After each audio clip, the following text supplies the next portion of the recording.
Ano nga kaya ang posibilidad na i-trade ng Terra Firma yung kanilang first round pick sa Barangay Ginebra para dito sa darating na draft? Hindi po magiging number 1 pick ang Terra Firma. Iyan po ay napunta na sa Converge Fiber Excess at yung number 2 ay sa Blackwater Bossing.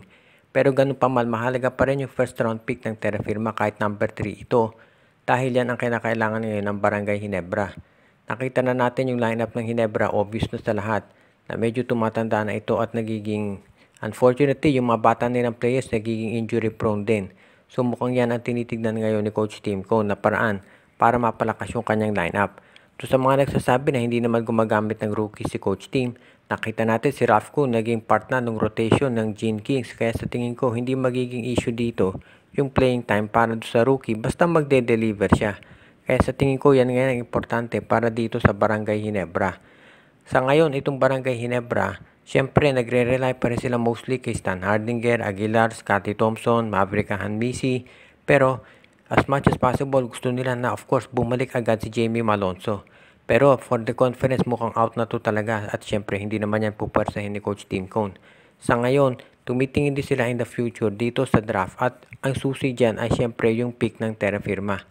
Hindi pa natin natitiyak kung sino pwedeng ibigay ng Ginebra pero hindi na ako magugulat kung si Stanley Pringle ang ibigay nila para doon sa draft pick. Ngayon kung ikaw naman Terra Firma, syempre mas maganda wag mo na ipamigay yung pick mo kahit si Pringle ang kapalit dahil matanda ng player si Pringle at injury prone pa.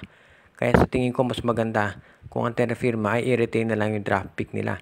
Pero alam naman natin ang history ng koponan na yan na pinamimigay talaga yung mga picks sa top players nila dito sa SMC. Kaya abangan na lang natin kung sino magiging kapalit dito. Siguro magdedepende rin yan kung sino ang mga magiging available players na magpapa-apply dito sa darating na PBA draft na wala pang actual date ngayon. Shoutout kay Juan Solege, Katsakino Dukusin at sa iba pa nating mga taga-subaybay.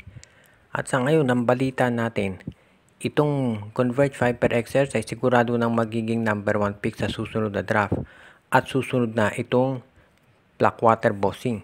So Converge number 1 pick, number 2 Blackwater at malamang number 3 itong Terra Firma Jeep. Medyo nakakapanibago to para sa Terra Firma dahil syempre dati puro sila ang number 1 pick pero ngayon Converge na makakakuha.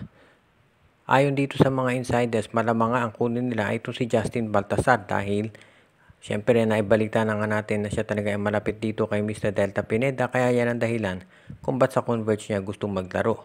Ngayon kung makuha naman yan, sino naman kaya ang magiging number 2? Yan ang usapan dahil hanggang sa ngayon hindi pa maliwanag kung sino-sino ang mga players na mag-a-apply sa draft.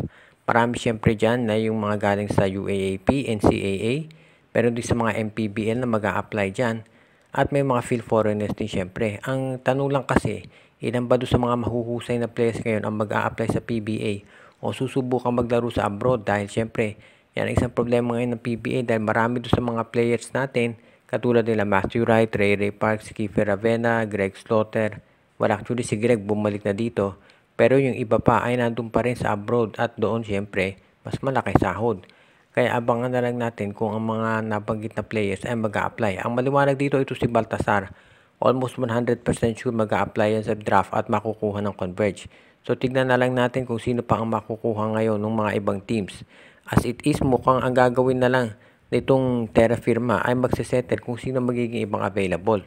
Hindi rin natin matitiyak kung gaano kalalim yung susunod na draft dahil nga yung mga applicants ay hindi pa maliwanag.